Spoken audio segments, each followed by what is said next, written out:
Todos arreglados. Hola, hola. Bueno, ahí Ahí.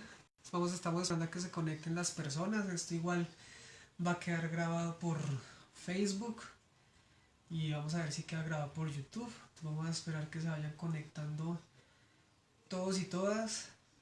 Ahí saludamos a Paola Castellano o Castellanos, no sé. Morita Eli que nos está viendo ya por Instagram.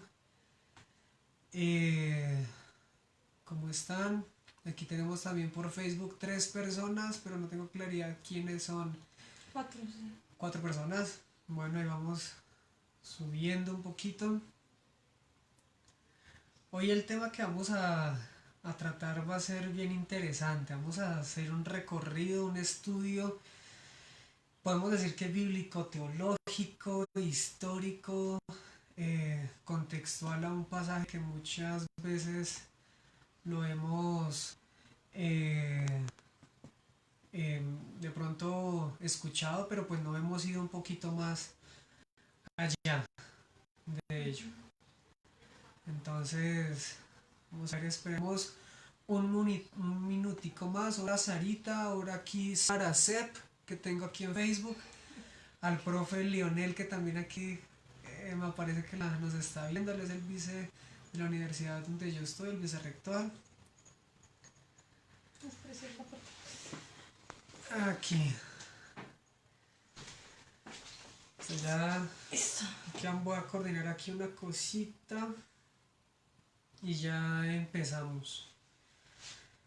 Sí, que es que lo estamos transmitiendo pues en Facebook y en Instagram al mismo tiempo. Entonces hoy decidimos grabarlo en Instagram desde mi perfil y en Facebook ya directamente desde el de Leandro, bueno, Juan Camilo, como le dicen. Ella me dice Leandro, me conocen realmente como Juanca, Juan Camilo, entonces ahí vamos a ver. Bueno, vamos a ir empezando, recordando pues lo que hablamos el live pasado. Intentamos hablar sobre un poco los mediadores que pues, conocemos o que se pueden visualizar de cierta manera en el Antiguo Testamento. ¿Cómo eran ellos? Entonces, ¿cómo eran aún en su aspecto físico? ¿Cuáles cosas y a nivel moral, qué cosas aún debían cumplir ellos para poder como que ser esos mediadores entre Dios y el pueblo, en ese entonces en el pueblo de Israel? ¿Y cómo era la comunicación entre el pueblo de Dios, entre el pueblo y Dios mismo? Entonces, ¿cuáles eran las limitaciones? ¿Quiénes eran los únicos encargados en poder acercarse a la presencia de Dios y ser aún esos representantes, de cierta manera, de la presencia de Dios para el pueblo? Entonces, todo eso lo vimos con la intención inicial de lo que hoy vamos a empezar a hablar, que Es sobre pues el verbo hecho carne y siendo como mediador entre Dios y la humanidad. Entonces ese es el tema y pues para empezar queremos hacerles 2 preguntitas y si alguno puede ahí escribirnos las respuestas si las saben, para que nos digan. ¿Saben a qué se hace mención al hablar del verbo? Ahí para que algunos nos escriban y nos hagan esa... contextualizando que vamos a hablar de Juan 1, el 1 al 18, más o menos vamos a tratar versículos. Exacto. Entonces, para ustedes, ¿a qué haría mención cuando se habla del verbo en estos textos? ¿O si han escuchado ese verbo que se hizo carne, qué es o quién es? Entonces, si nos pueden ahí escribir, esperamos un minutico a ver quién se anima a responder. Entonces, Jesús nos respondió Elisa. ¡Ay, ahora Elisa! Muy bien, Jesús. Y la otra pregunta es, ¿alguna vez han leído Juan, el Evangelio de Juan, no sé específicamente? Si pueden decir si ya lo he leído completo o solo alguna parte, es para saber si saben o conocen más o menos de ese pasaje de, de Juan 1. Muy bien, Jesús se hizo carne, así es.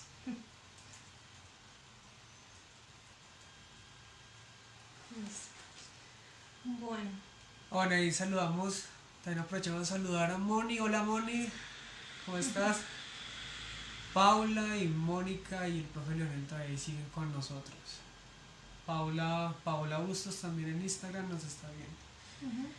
Bueno, entonces aquí pues vamos a hablar de que este pasaje introductorio ya poniendo, si ustedes tienen alguno, pues hay una Biblia, si quieren leerlo ya específicamente directamente desde la Biblia. Entonces vamos a empezar a desenglosar pues Juan 1. Entonces, pero antes de eso, ustedes pueden ver como la parte inicial de que en el principio era el verbo y el verbo era Dios. Muchas veces uno dice, ah, no, este es como el prefacio, es la introducción del libro, pero pues no. Este es como la parte más importante y es la recapitulación de todo el libro entero como tal, que engloba todo el desarrollo del tema del libro de Juan. Entonces habla sobre la identidad del verbo como tal, de la vida, de la luz, de la regeneración, de la gracia, de la verdad y de la revelación del Padre en Jesús, que es el Hijo. Más en eso. Entonces ya empezando, que vamos a empezar con Juan 1.1, dice, en el principio era el verbo y el verbo era con Dios y el verbo era Dios. Ahí podemos hablar, ¿sí?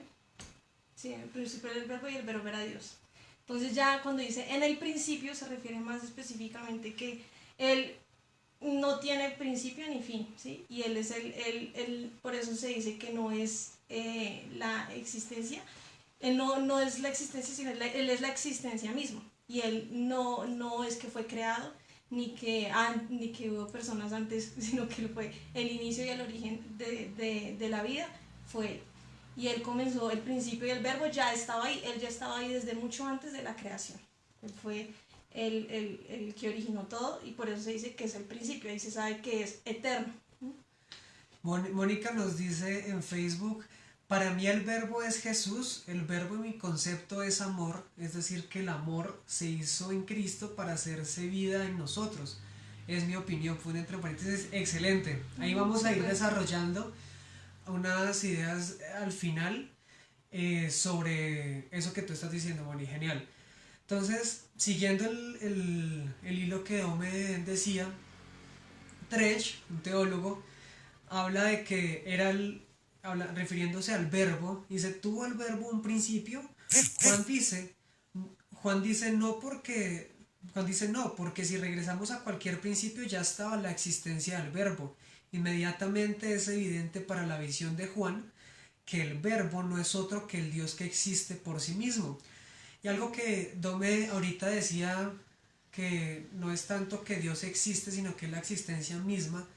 Aún en la universidad, y lo hablábamos hoy, eh, a nosotros una cosa que a mí me chocó al principio porque no lo entendía bien, era esto de que Dios no existe. Así me lo pusieron al principio y como esperando a ver uno que decía. Pero realmente no es tanto que Dios no exista, sino que como no lo existe, lo que existe es lo creado. Entonces es más correcto decir Dios es. No tanto Dios existe, sino Dios es, porque Dios siempre es. Ha sido, es y pues siempre será. Otra frase pues curiosa que nos dan otro teólogo que es Dodds, dice que esta descripción se da con el fin de que podamos comprender una historia continua que se remonta a un pasado inconmensurable y la identidad de la persona que es el sujeto de esa historia. Entonces es el verbo, pero es el verbo en un pasado, pero es el verbo que está en un presente, pero es el verbo que también va a estar en un futuro. Entonces es algo muy curioso en ese era el verbo. Y ya luego cuando dice en el principio era el verbo, podemos decir que la palabra se traduce en el griego como logos. Ese significado de logos tenía pues muchas riquezas, muchas raíces y orígenes como tal, tanto en el pensamiento judío como en el pensamiento griego. Entonces ya vamos a ir desarrollando ya cómo pensaban los griegos y los judíos. Veamos que los filósofos griegos veían a logos como el poder que da sentido al mundo, haciendo al mundo ordenado en vez de un mundo caótico.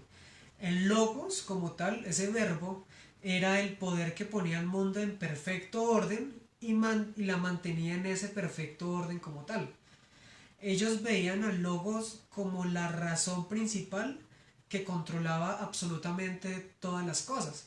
Entonces es algo muy curioso porque ahí Juan lo está hablando también para un entendimiento y una cosmovisión actual. Sí, y podemos ver que en esta introducción de Juan le habla tanto a judíos como a griegos y les dice específicamente quién es ese verbo.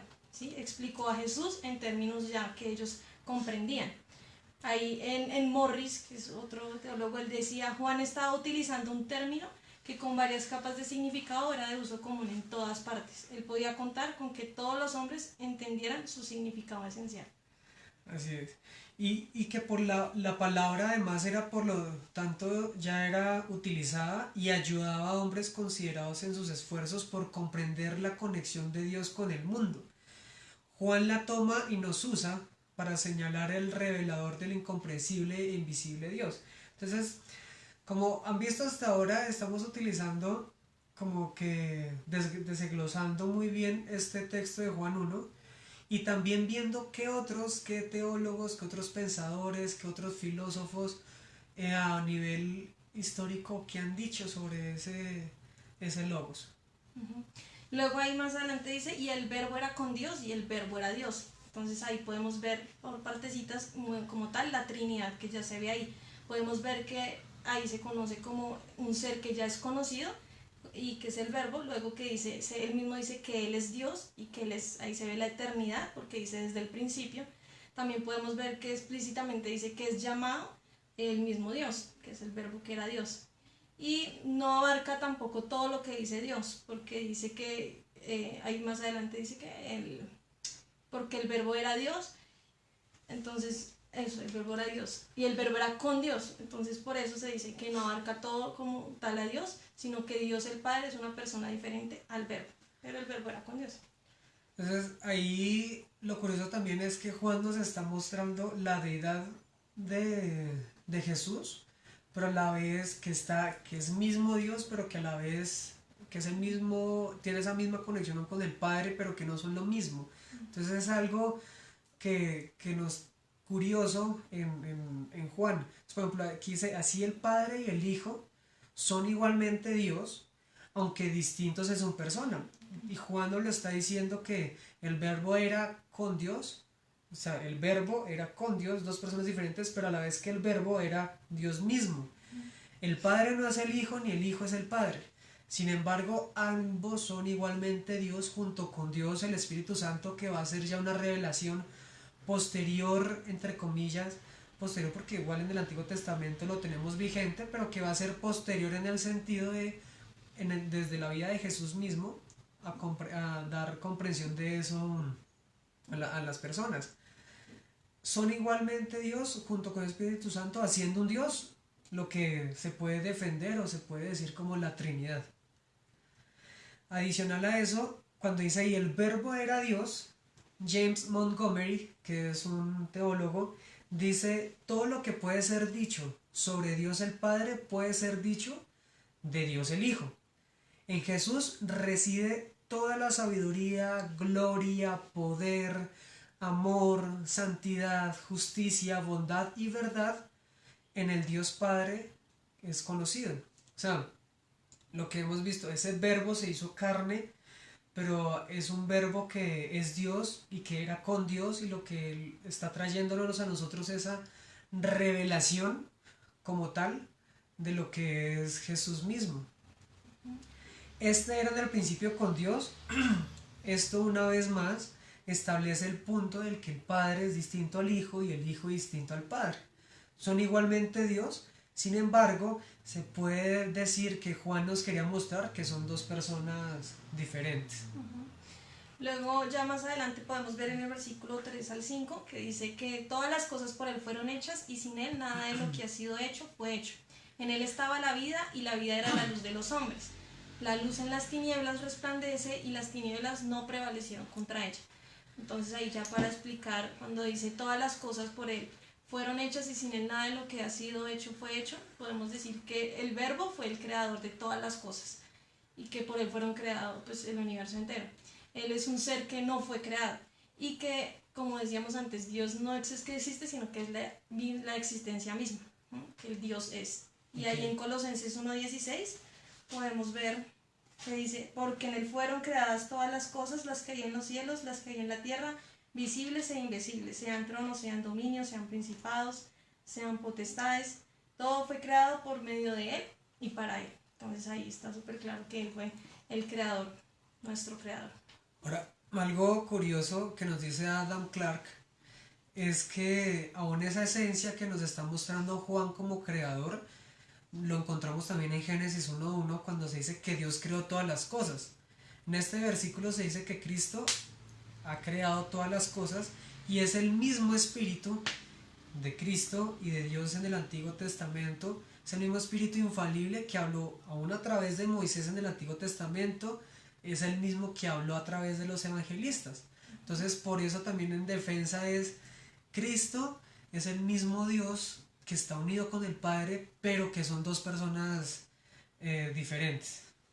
Sí, y ahí luego cuando dice, en él estaba la vida, esta parte me gusta porque pues muestra cómo es la fuente de vida, que no solamente es la vida, da la vida biológica como tal cuando nacemos, sino que pues él mismo es el que es el principio de vida. Y podemos ver que aquí en la Biblia, en el griego, hay hasta 4 significados diferentes de vida. Uno de ellos es el bios, que significa el principio de vida. Otro de ellos es bios, que viene también como ese biología, que es de ahí nace el término biología también. También hay otra traducción que dice que es el sujei, que ese ya es la vida natural. Pero aquí específicamente cuando dice que en él estaba la vida, esa palabra vida está en el griego como zoe, que ese ya significa ya como tal la parte espiritual y la vida que ya tenemos plena en él, que es una vida eterna, que es la vida que solamente la podemos conseguir por medio de Jesús como tal, y que con él pues ya podemos estar libres de pecado, podemos ver cómo él se manifiesta en nuestras vidas y cómo podemos tener eternidad y no estar en muerte ni estar afligidos, sino ya poder vivir plenamente estando con él. Entonces, y ahí también esa misma palabra de Zoe también está en el pasaje que creo que muchos han escuchado, que dice yo soy el camino, la verdad y la vida. Ahí podemos ver que esa vida también es el Zoe, que es esa vida eterna, esa vida plena en él. Así es. El Marcos Dobbs, que es el que hemos estado citando anteriormente, dice que es, refiriéndose a ese concepto, que es el poder que crea vida y mantiene todo lo demás en existencia, que esa existencia estaba en el Logos mismo. Entonces es algo muy bonito como él lo plantea.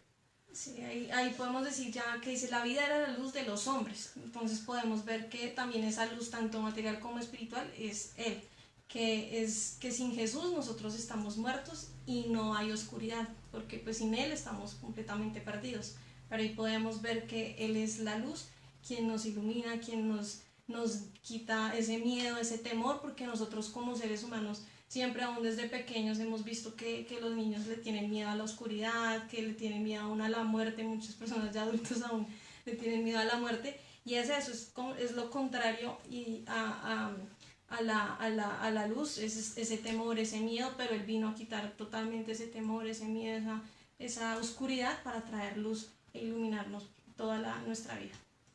Así es.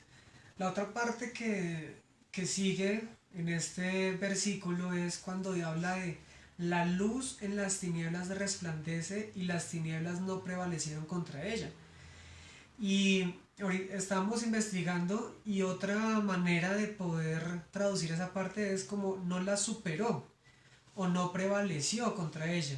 Eso quiere decir que la luz no pierde contra la oscuridad porque la oscuridad nunca va a poder prevalecer contra ella. O sea que es algo muy interesante hasta el momento lo que hemos visto, porque Juan trata de mostrarnos a nosotros cómo y demostrarnos cómo ese Jesús, ese verbo, es realmente Dios, cómo viene del cielo y cómo su poder siempre prevalece y pues no tiene límite, no se acaba.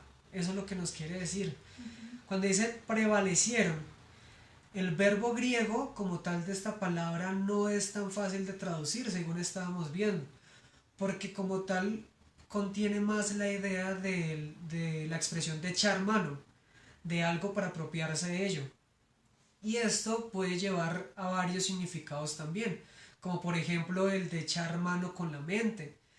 Es por eso que se utiliza es necesario comprender que el verbo que estamos ahorita hablando, que es el prevalecer, que es el que supera todo, prevalece más allá de la oscuridad, es que su significado puede ser más hacia lo contextual, debe significar más el prevalecer, no tanto el echar mano, no tanto el superar algo, sino es el que prevalece porque prevalece independientemente a lo que las tinieblas o la oscuridad misma quiera poseer de ella misma.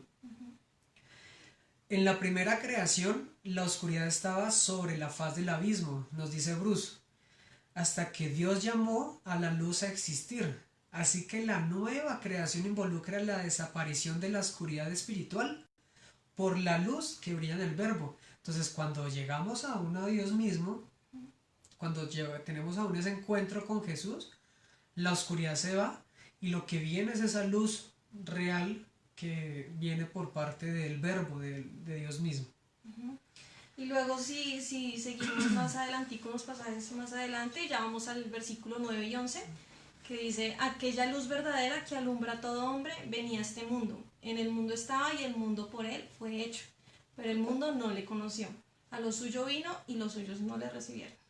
Entonces, esa primera parte de estos textos, cuando dice aquella luz verdadera que alumbra a todo hombre venía a este mundo, Juan no se refería a que el verbo da esta luz a todos en el sentido de salvación. O sea, no se estaba refiriendo de que esta luz que viene del verbo es para darles exclusivamente salvación, sino que más bien él se refería a que la razón por la que todos nacen en este mundo, con siquiera o con algo de amor, atención o bondad, es la luz verdadera y la luz que él da al mundo.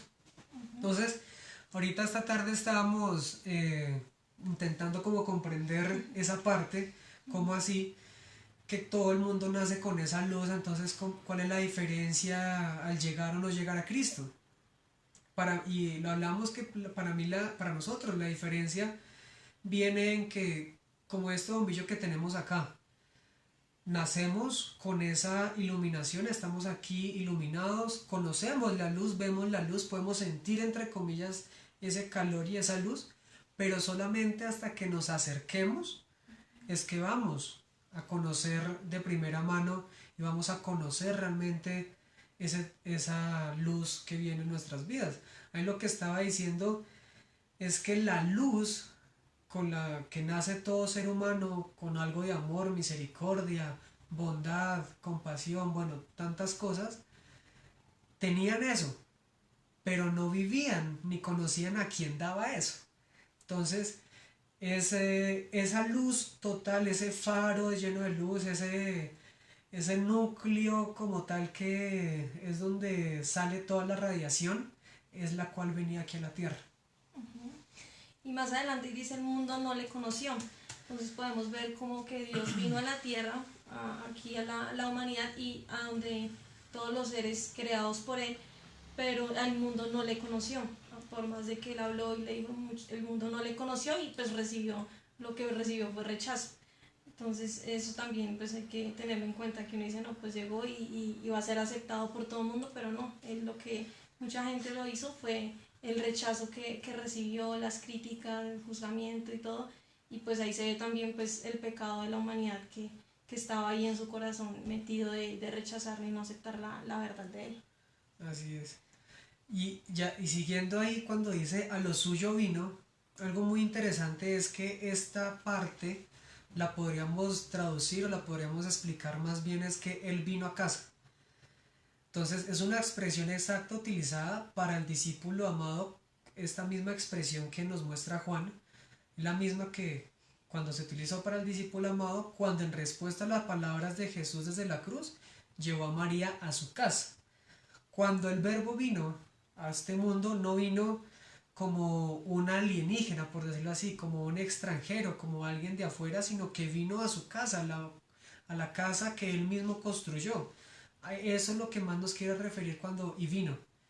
Es que vino a su casa, vino a morar en su propio territorio, en lo mismo que él había creado y fundamentado. A eso se refiere esa parte. Este mundo no conocía a Cristo. John Trapp nos dice, pues Dios lo había ocultado bajo el hijo del carpintero. Su gloria era interna y su reino no llegó tanto por observación. Que hay un dato curioso es que hasta hoy eh, el tema de los judíos, ellos todavía creen y esperan ese Mesías, pero que venga totalmente a reinar, que venga a acabar, por decirlo así, el gobierno que tienen y vengan a acabar la corrupción que quizás haya. No, y Jesús vino en un tipo de gobierno y con un reino desde abajo, entre comillas de bajo perfil, que fue poco a poco porque precisamente no vino a chocar con nadie, inicialmente no era el propósito, sino que venía a su casa a compartir con los que había creado y a quienes le había dado su misma luz, como lo dijimos anteriormente.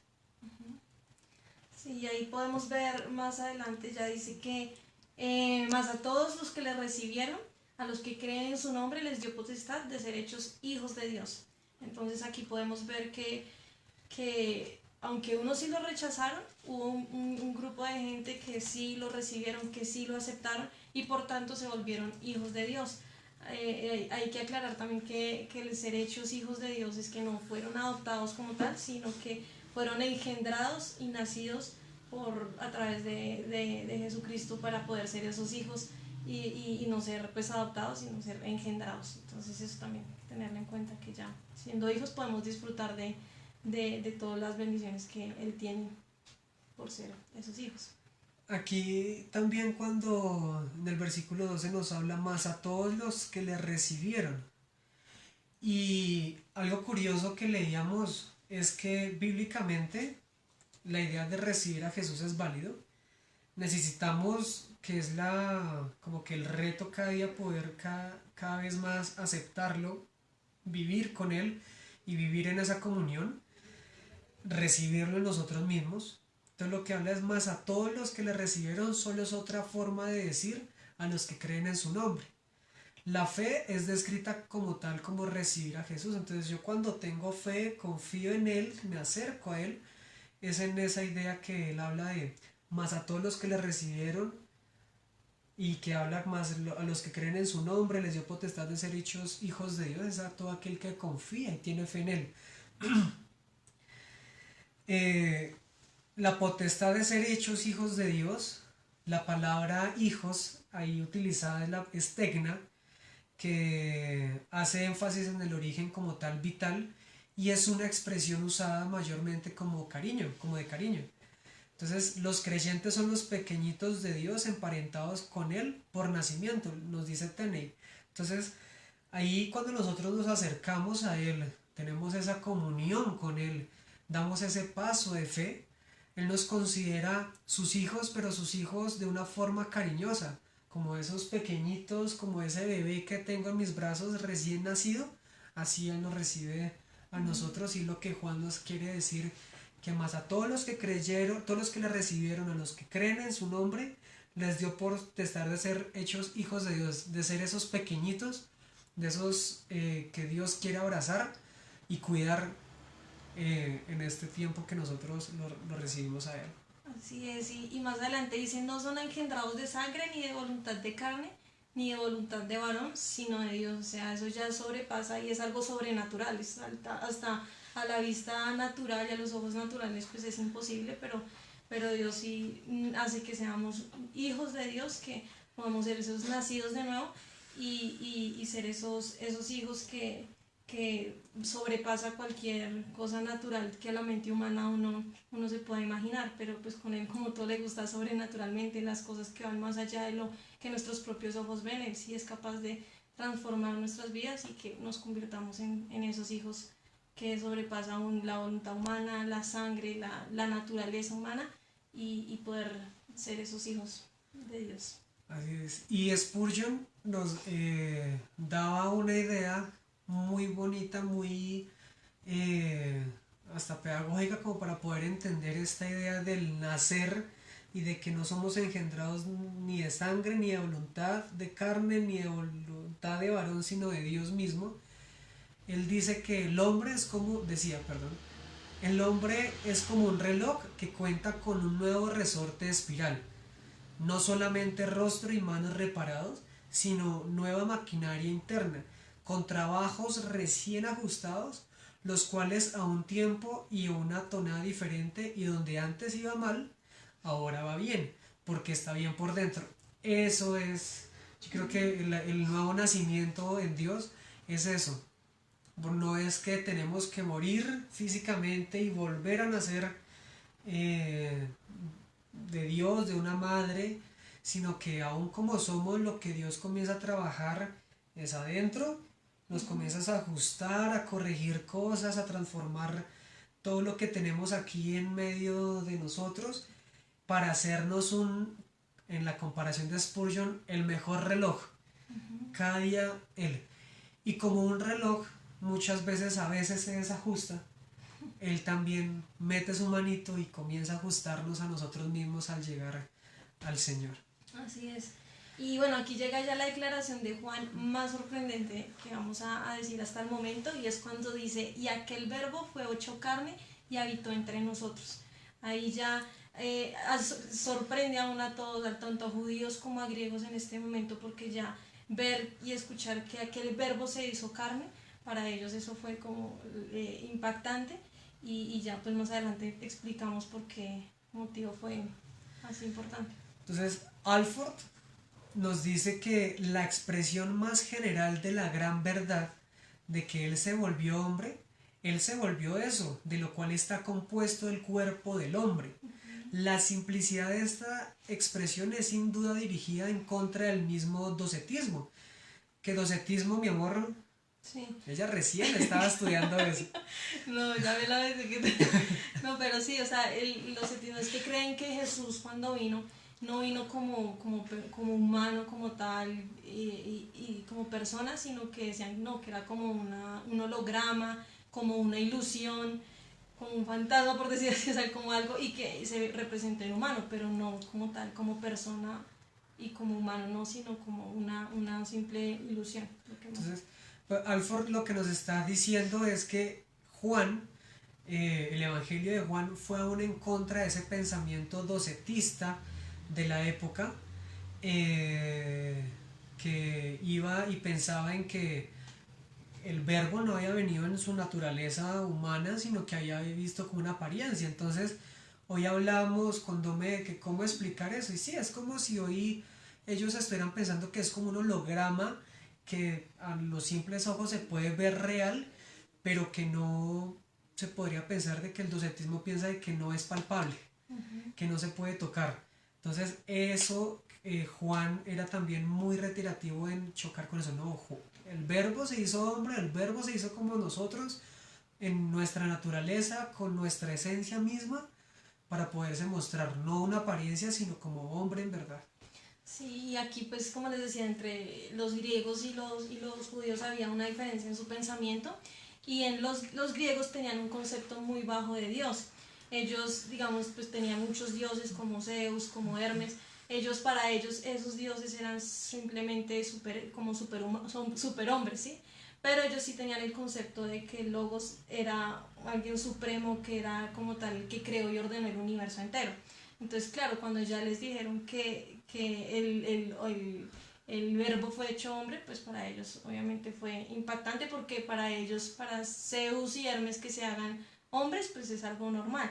Pero ya ver que ese supremo y ese logos se haya hecho carne, pues para ellos eso fue pues también impactante. Era incomprensible, y para ellos como eso que aún está más allá de Zeus, por decirlo así, cómo eso que está más allá de Zeus se puede hacer carne, y Juan lo está refiriendo de que es Dios mismo, pero para ellos el Dios es Zeus. Entonces Juan iba de una a atacar el pensamiento de la época, en comenzar a chocarles en el pensamiento que ellos tenían para poderles así transformar. Lo mismo pasó con los judíos. Los judíos tenían en general un concepto muy alto de Dios, y eso lo vemos y lo pudimos ver el live pasado con el Antiguo Testamento. Concepto tan alto de que solamente una persona que se podría considerar santa, o más santa que todo el pueblo, más apartado que el resto del pueblo, era el único que se podía acercar. Entonces, al tener esa cosmovisión de Dios, era que era algo muy grande. Para ellos, Juan escribió que aquel verbo fue hecho carne y habitó entre nosotros. A los judíos se les dificultaba aceptar que ese Dios, como lo dije anteriormente, revelado en el Antiguo Testamento, pudiera tomar forma humana. Es como si Juan les hubiera dicho más bien a los pensadores judíos, como se lo dijo a los griegos, es que la palabra de Dios, esa presencia, que eso que ustedes han visto, caminado, hablado, es Dios mismo y se hizo carne. Entonces es muy tremenda esa parte. Dios se ha acercado a ustedes, también nos habla ahí el texto, en Cristo Jesús. No tienen que batallar, también era lo que decía Juan, no tienen que batallar para encontrarlo. Él vino a ustedes. Algunos piensan, y esto lo veíamos, algunos piensan que van de un lugar, en otro lugar, intentando encontrarse a Dios, y continúan su búsqueda hasta que Dios se logra acercar a ellos y así comienzan a creer. Pero lo que hemos visto es que Dios mismo viene a su morada, Dios mismo viene a su lugar y habita entre los hombres. Cristo entró, Tene nos dice que Cristo entró a una nueva dimensión de existencia a través del portal del nacimiento humano y fijó su residencia entre los hombres. Eso en cualquier cultura igual era difícil, porque a pesar de que los griegos pensaban de que sus dioses se podían convertir en hombres, igual seguían teniendo esa dualidad fuerte, marcada. Y era lo que hoy hablamos también en una, entre comillas, discusión teológica, que será que es bueno decir 50 y 50, 50% humano, 50% divino. Ahí alguien me estaba preguntando cómo era eso de la... O 100% humano 100%. O 100% divino. Pero lo claro es que Dios y Jesús era aquí hombre, pero que a la vez era Dios. Y a veces ni siquiera la misma teología va a poder explicar y decir, es que esto es. En eso, como todo, son teorías, que ese era esto, sino que el significado que Juan le está diciendo es que esto tan grande que ustedes veían por allá en la estratosfera, tuvo su mayor acto de amor, de santidad, de todo, fue venir y hacerse uno como ustedes. Entonces, Dios se ha acercado a ustedes, Él vino a ustedes. Algunos piensan que van de un lugar a otro hasta encontrarse, lo que hemos dicho, y Cristo entró a una nueva dimensión con esta existencia humana.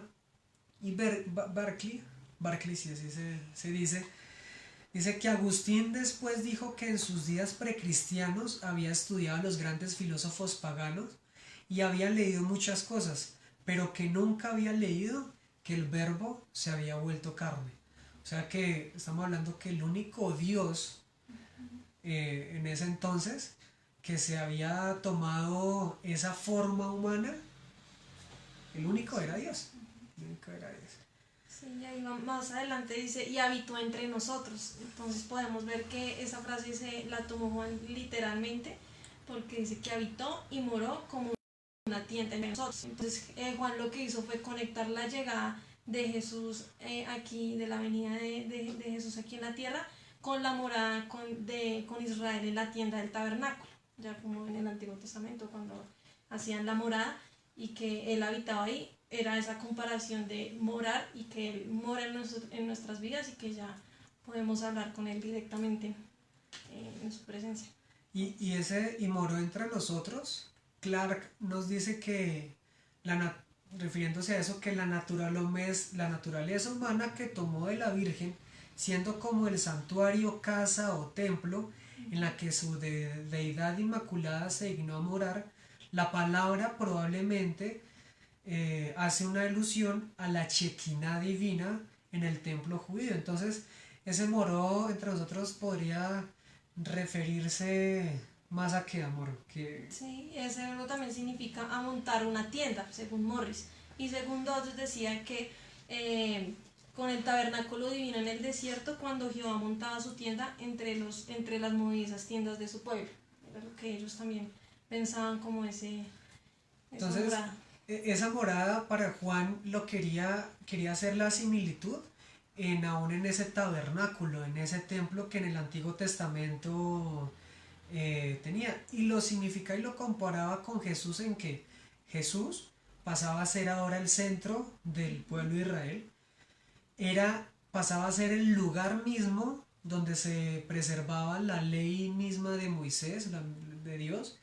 Es el lugar, es la persona donde Dios habita totalmente, es la persona donde podemos tener revelación a partir de ella, de él, es el lugar donde se hacían, donde a través de él van a hacer los sacrificios, o donde él mismo es el sacrificio que después se entenderá en, en el Evangelio de Juan. Y es el centro de adoración, se va a convertir ya ahora Jesús el centro de adoración para el pueblo de Israel. Entonces esta comparación que también nos hace Juan es muy interesante porque no es moró y ya, sino que él quería hacer una comparación en que así como el tabernáculo, así como el templo estaba dentro del pueblo de Israel, asimismo Jesús había venido a su pueblo, a su morada, para hacer todo lo que el tabernáculo era, todo lo que el templo realmente significaba para los judíos. Sí, y acá hay una frase súper bonita que dijo Spurgeon, que decía, si Dios ha venido a morar entre los hombres por el verbo hecho carne, montemos nuestras tiendas a su alrededor. De este tabernáculo central no nos dejen vivir como si Dios estuviera a un largo camino de distancia. Entonces, pues por yo ahí decía como, podemos ya acercarnos y conocemos y sabemos y tenemos esa cercanía con Dios mismo, con el mismo poder, la misma presencia que había en ese tabernáculo. ¿Por qué no acercarnos? ¿Por qué no acampar? En nuestro contexto ya es, ¿por qué no tener ese lugar secreto? ¿Por qué no tener esa intimidad? ¿Por qué no darle un espacio, un tiempo, un horario para poder tener comunión con Él? Y ahí luego dice, y vimos su gloria. Esa palabra de vimos es que no es, ni, es más fuerte que las palabras vimos o miramos, porque Juan nos dice que él y los otros discípulos estudiaron profundamente la gloria y el verbo hecho carne. Por eso se dice que va más allá de esa palabra en sí, a su significado. Entonces, seguimos ahí, por ejemplo, con Morris, que nos dice, el verbo vimos es invariablemente utilizado en Juan, como ver con los ojos corporales. No se utiliza como tal este verbo para una visión, para algo espiritual, sino Juan está hablando de la gloria que fue vista en lo literal, en lo físico, en Jesús de Nazaret. O sea, es una gloria que se conoce. Entonces es muy tremenda esa parte.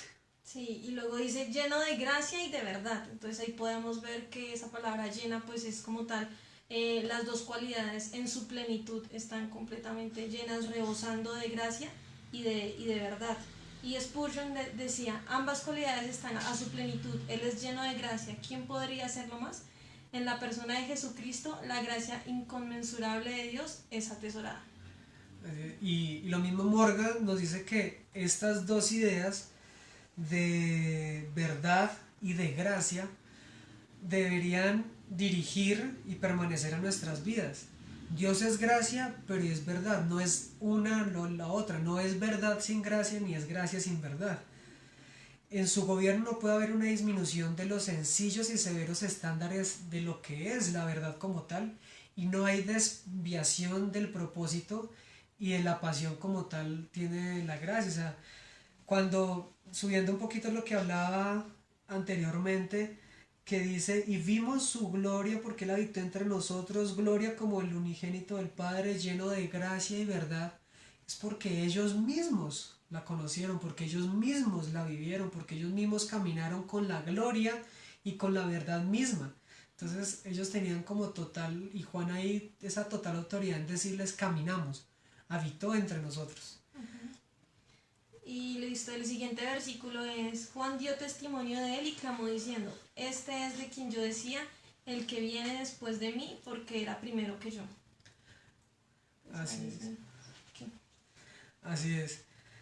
El que viene primero que yo, y es el testimonio. Ahí hablaba de que, citando a Juan, como Juan el Bautista, decía, el testimonio de Juan el Bautista estaba arraigado a la comprensión de la preexistencia de Jesús. O sea, de alguna otra forma Juan había tenido esa revelación de que Jesús no iba a venir hasta ahora, o Jesús no era una persona temporal por el momento, sino que ya existía. Él sabía que Jesús era antes de él en todos los sentidos de la palabra. Luego más adelante dice: porque de su plenitud tomamos todos y gracia sobre gracia. Entonces ahí esa palabra de gracia sobre gracia es esa gracia que es inagotable, es esa gracia que significa gracia, vez tras vez, que dice que si se llegara a acabar la primera gracia, por decir así, aún así continuaría la gracia de Dios sobre nuestras vidas, y que no tiene límite, que no hay un punto de interrupción o de fin, sino que es ilimitado, y es para todos nosotros esa gracia. Y Morris decía que la gracia, dice, evidentemente Juan tenía la intención de dar algo de énfasis a la idea de la gracia. Probablemente también significa que cuando una pieza de gracia divina retrocede, es reemplazada por otra, lo que les decía. La gracia de Dios para su pueblo es continua y nunca se va a agotar. La gracia no conoce límites ni interrupción. Eso decía Morris. Entonces, para entender esta parte, es con lo que decía Morris, es que si por algún caso hipotético esta gracia que Dios ha depositado fuera quitada, por la esencia misma de Dios, por la esencia misma de Cristo, viene otra. Y si se acaba, viene otra, y otra, y otra, y otra. Entonces es una gracia que es sin fin, es inagotable. Y ahí recuerdo una canción que estaba buscando, porque la verdad no me acuerdo los acordes. Yo creo que esta semanita voy a decir algo, ella no sabe.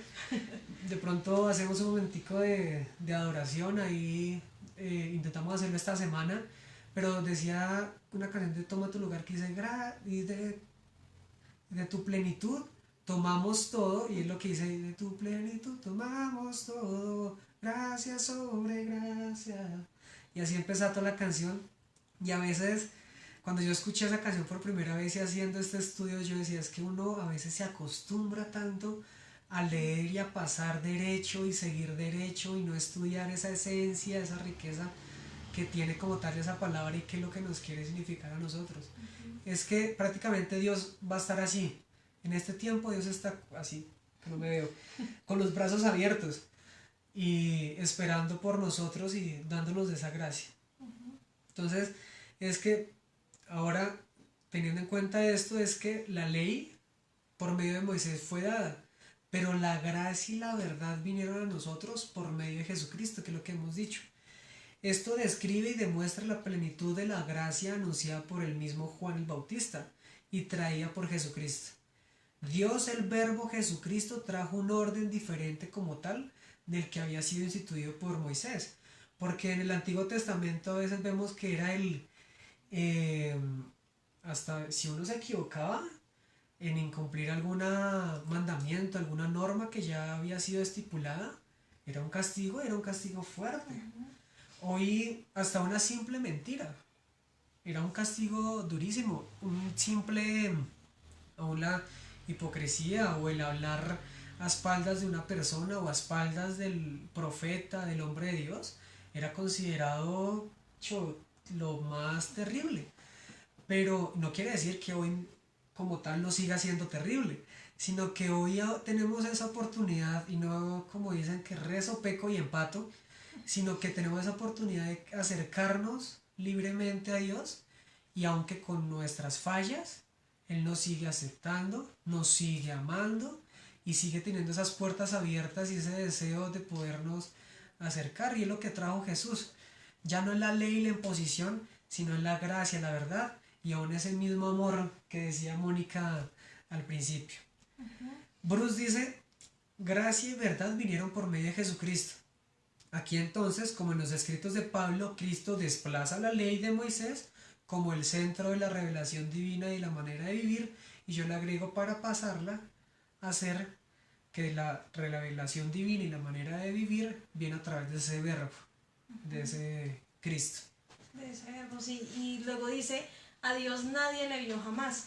Ahí podemos decir que ese verbo es la declaración perfecta del Dios invisible. Podemos saber que el Padre y el Hijo pertenecen a la misma familia y el Hijo nos ha dado a conocer al Padre. Y no necesitamos preguntarnos, venga, ¿quién es? ¿Cómo es? Sino que es el simple hecho, cuál es su naturaleza o su personalidad, sino que el simple hecho de que nos enfoquemos en leer, digamos, los evangelios, Mateo, Marcos, Lucas, Juan, que podamos conocer bien la persona de Jesucristo, podemos conocer también al Padre, que ahí dice, el que me ha visto a mí, ha visto al Padre.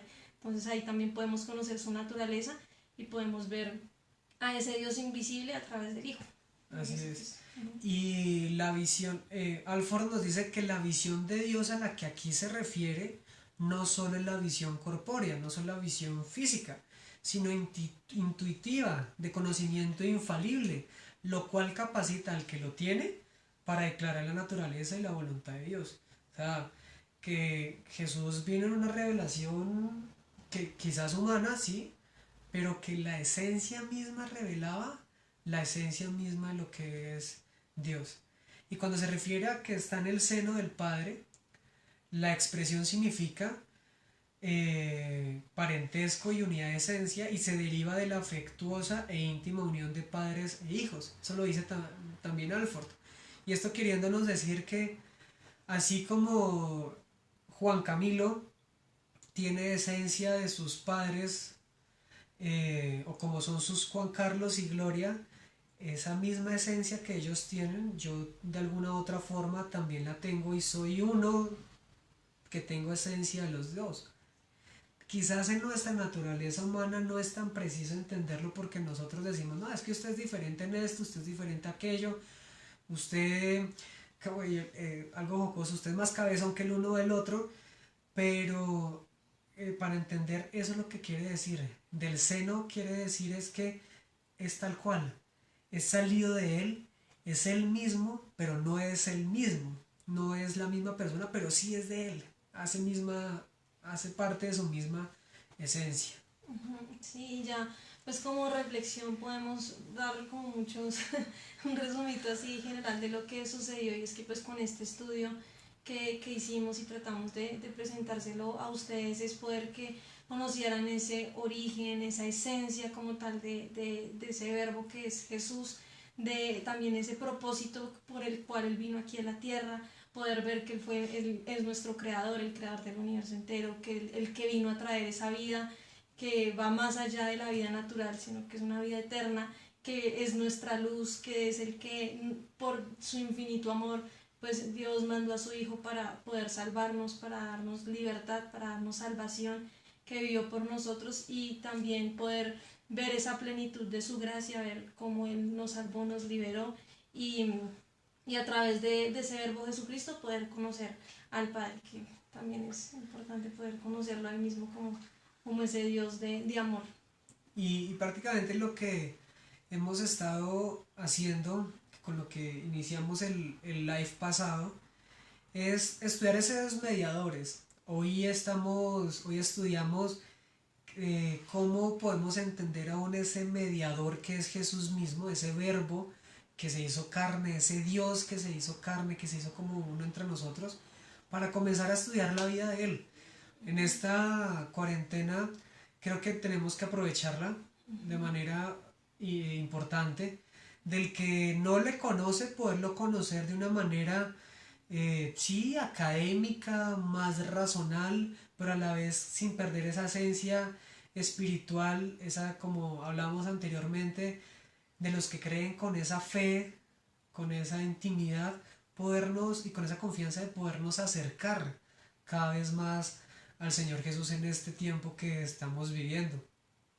A partir de lo que hoy hablamos, era como entender quién es, de dónde viene, para poder en estos siguientes live, no sabemos todavía cuántos de pronto nos vayamos a demorar, pero poder comenzar a estudiar ese personaje tan hermoso que es Jesús. Esa persona que para aún muchas religiones es un ejemplo y que a veces nosotros como creyentes y que queremos tener una relación con Él, a veces lo dejamos de lado. Y es importante que podamos conocerle, acercarnos y ser más como Él. Lo decía en un live, que no seamos simplemente seguidores o simpatizantes, sino que de esta cuarentena podamos ser discípulos, discípulos en entendimiento y con fe de quién es Jesús en nuestra vida. Entonces, esto no estaba planeado, pero creo que es importante. Amor, oremos. Oremos ahí un momentico. No vamos a ministrar, pero sí vamos a orar para que todo lo que hoy aprendimos podamos tomarlo en nuestras vidas y comenzar a caminar en pro de ello. Entonces, Señor, te damos gracias por este tiempo, gracias por los que se conectaron, aún por los que se van a conectar después en el video, Señor, para verlo, que podamos entender la maravillosa persona que eres tú, tu maravillosa obra y poder cada vez caminar más en ti y en tu palabra, poderte conocer más como ese amigo, como ese que se hizo como uno de nosotros, que es nuestro partner, como decimos los jóvenes, o parcero, o llave, o compadre, Señor, pero que podamos en esta cuarentena vivir en esa realidad y en esa intimidad contigo. Te damos gracias en el nombre de Jesús. Amén y amén. Saludamos a todos. Cami, bueno, mi papá está conectado aquí, no sabemos quiénes más se estuvieron conectando. Vamos a subir esto, vamos a tratar de subirlo a Facebook como video y tratar de subirlo también a YouTube. Y ahí les vamos a pasar los links para que lo puedan también compartir con algunos.